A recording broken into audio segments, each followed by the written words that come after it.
Travel is a state of mind. Oregon sure makes you wonder. How is it that one place has such a great collection of wonderful places to visit, interesting people to experience, and exciting outdoor adventures? Hi there, Grant McComey here, your host for Travel Oregon's Grant's Getaways. And this week, we take a look at 3 of my favorite wintertime outdoor adventures. Come on along on our first stop at the Oregon coast, where all you need is a paddle, a PFD, and a spirit of adventure. Take a deep breath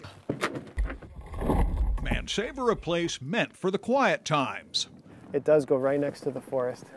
Yeah, a little bit through the wildlife refuge in the grassland. So this is the last of the highway, huh? This is the last of the highway you will hear or see. Along the Little Nestucca River in southern Tillamook County. Going under the bridge, you experience a little bit of society, but as you paddle out towards the bay, you quickly forget that there's anything around you except for wildlife. The waterway cuts a beeline through the Nestucca Bay National Wildlife Refuge. It's a wildlife refuge where you can also choose to leave paddles behind. As I rise in elevation here, the view is just staggering. Oh, it's the best part up here, isn't it? It is, and you don't know it's here until you get up here, where you can see from the upper watershed clear out to Haystack Rock off the coast here, Cape Quanda, and even Cape Lookout in the background. A refuge trail is just off Cannery Hill Road and meanders across heart of the refuge. You really are missing it if you don't come up here and take a look. When you drive by, you just see this ridge, but people really need to take a drive up here because it is really spectacular. Back on the river, paddlers glide past as the tide rolls on. The Little Nestucca River is a timeless trip and easygoing adventure. Enjoy your refuge. Now it's time to head inland and enjoy a Coast Range mountain hike where the wintertime waterfall flows are at their peak. Drift Creek will carry you away, perhaps where imagination travels. Pretty much all year long, you can come out and hike this trail. Drift Creek Trail winds through dense, rain-drenched Siuslaw National Forest. The Drift Creek Trail is amazing until you get to something even better and bigger that will take your breath away. Look at this. Oh, man. I love this place. The 240-foot cable suspension bridge is the longest in any forest and a marvel to stroll. Just the feeling that you're way above the ground because you're on a suspension bridge, you're 100 feet off the ground. With a stream down below you and a waterfall coming from different sides, it sort of triggers your auditory senses and really is quite a neat experience. It's a thrill from way up here. The sort of hiking experience best enjoyed this time of year. Now's the time to get out and view the falls, especially after a large rain event. You can get down here and just see something that you can't see in the summertime. It's not the same.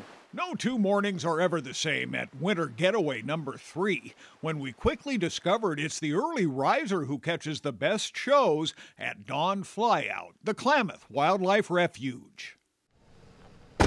There's one. Right over your head, Jeff, coming right over the road. Yeah, here we go. Look at that. Just starting to get light, and you can see 40, 50, 60 eagles get up and kind of thermal above and soar and then just kind of glide right down across, right over top of you. Bear Valley is an eagle night roost. Distant stands of old-growth timber provide critical resting habitat in the dark.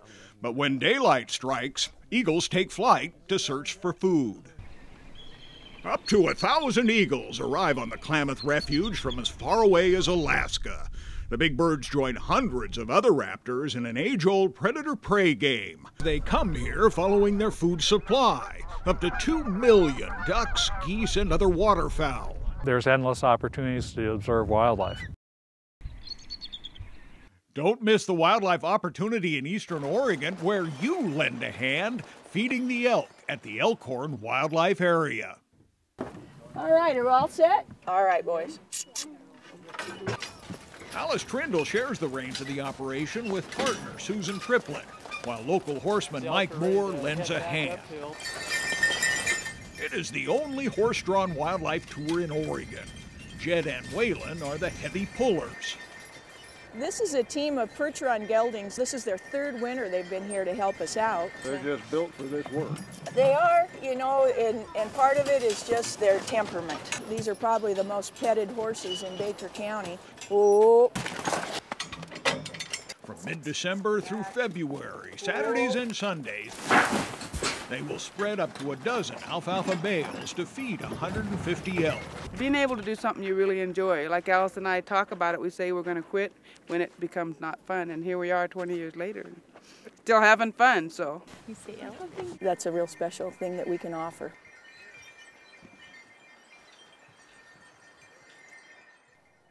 Oregon Outdoor Adventures continue to draw us down the road, and I'll continue to provide you unique adventures each week right here on Travel Oregon's website, where we have the contact information, the details, and directions. So until next week, get out here and explore the great Oregon outdoors, and let Travel Oregon be your guide. For Travel Oregon, I'm Grant McComey.